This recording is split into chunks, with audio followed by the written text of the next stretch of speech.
It started with an offhanded comment over dinner. Amanda had been swirling her wine, her expression one of practiced nonchalance. "I've been thinking," she said, her voice casual but her eyes sharp. "I need something more." I paused mid-cut into my steak, raising an eyebrow. "Something more." "Excitement," she said, her lips curling in a faint smile. "You know, with other men." The words landed like a slab. My chest tightened, my appetite vanished, but I kept my composure. I'd heard about people who dabbled in open marriages, but this wasn't a mutual discussion. It was a declaration. "Excitement," I repeated, setting my fork down. "What exactly are you saying, Amanda?" Her eyes flitted away, a glint of something, not guilt but defiance. "I love you, Andrew. But life is short. I want to explore." My heart pounded. She made it sound like she wanted to backpack across Europe, not betray our marriage vows. "And you thought this was the best way to bring it up?" I asked, my voice steady. She shrugged, taking another sip of wine. "I'm just being honest. Isn't that what we always promised each other?" The audacity of her words left me stunned. I could have yelled, could have slammed my fists on the table, but I didn't. Instead, I nodded slowly, my mind already working. "You're right, Amanda. Honesty is important." Her face lit up with relief. She thought she'd won.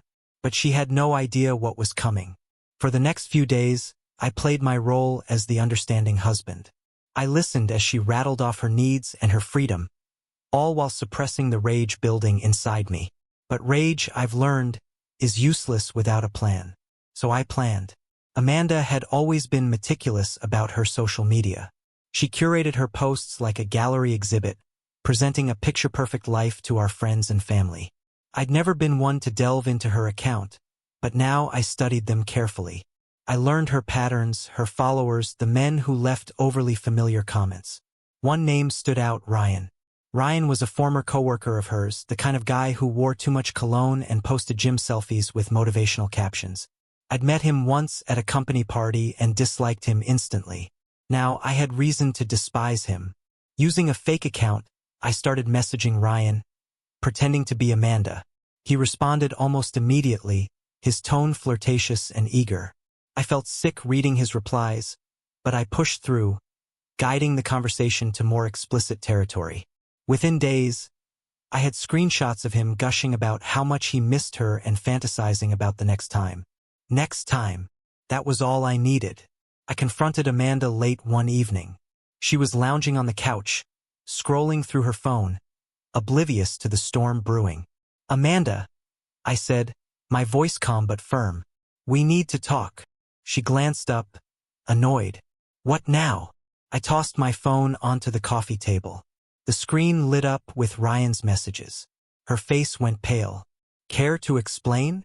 I asked, folding my arms. Her mouth opened and closed like a fish gasping for air. How did I find out?" I interrupted, my voice rising. "Does it matter? You've been lying to me, Amanda. While I've been here building a life with you, you've been throwing it away. For what? This clown." "It's not what it looks like," she stammered. I laughed bitterly. "Oh, it's exactly what it looks like. But don't worry, I've already taken care of it." Her eyes widened. "What do you mean?" I leaned in, my face inches from hers. "I've sent those messages to Ryan's wife and his boss. And just for good measure, I forwarded them to our friends and family." Her gasp was audible. "You didn't." "Oh, I did. And that's not all." I straightened, my voice cold. "Tomorrow, I'm meeting with a divorce lawyer. You want excitement, Amanda? Fine. You can have it. But you'll have it without me." The fallout was immediate. Ryan's wife filed for divorce within days, and his employer didn't take kindly to the scandal. Amanda's social media exploded with questions and judgment, her carefully curated image crumbling under the weight of her lies. She tried to reach out, begging me to reconsider, but I ignored her. My decision was final. A week later, I moved out, leaving her alone in the house we'd once called home. I'd made sure to transfer my half of the mortgage to her name before I left. If she wanted to explore, she could do it on her own dime. Months passed, and life moved on. I focused on rebuilding, pouring my energy into work, hobbies, and friends who'd stood by me. Amanda, meanwhile, became a pariah. Her reputation was in tatters. Her excitement turned into a nightmare she couldn't escape. I heard through mutual acquaintances that she'd lost her job after rumors of her infidelity spread to her workplace. Ryan, it seemed, hadn't been worth it after all. One evening, I received an unexpected message from her. It was short and desperate. "I'm sorry. Can we talk?" I stared at the screen for a long moment before deleting the message. There was nothing left to say. Amanda had made her choice and I'd made mine. In the end, she'd gotten the excitement she wanted, just not in the way she'd imagined. But the story didn't end there. As I rebuilt my life, I discovered that Amanda's betrayal had taught me more than I ever expected. I joined a support group for people who had gone through similar experiences. It was there that I met people who had been through worse but had found ways to turn their pain into purpose. Their stories inspired me, and I decided to channel my energy into something meaningful. I started a podcast where people could anonymously share their experiences of betrayal and healing. It gained traction quickly as listeners resonated with the raw, unfiltered emotions and the resilience that came through in each episode.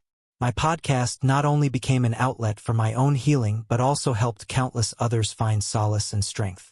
Amanda's life, on the other hand, continued to spiral. She attempted to rebuild her reputation, but the internet is unforgiving. Screenshots don't disappear, and whispers at parties turned into outright avoidance. She moved to a smaller town to escape the judgment but found herself isolated and bitter.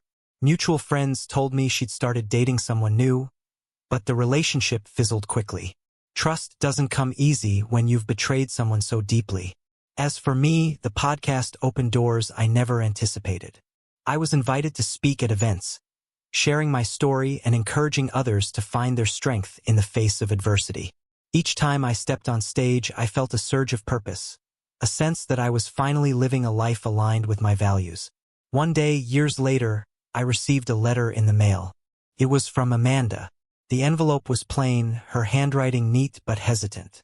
I debated throwing it away, but curiosity got the better of me.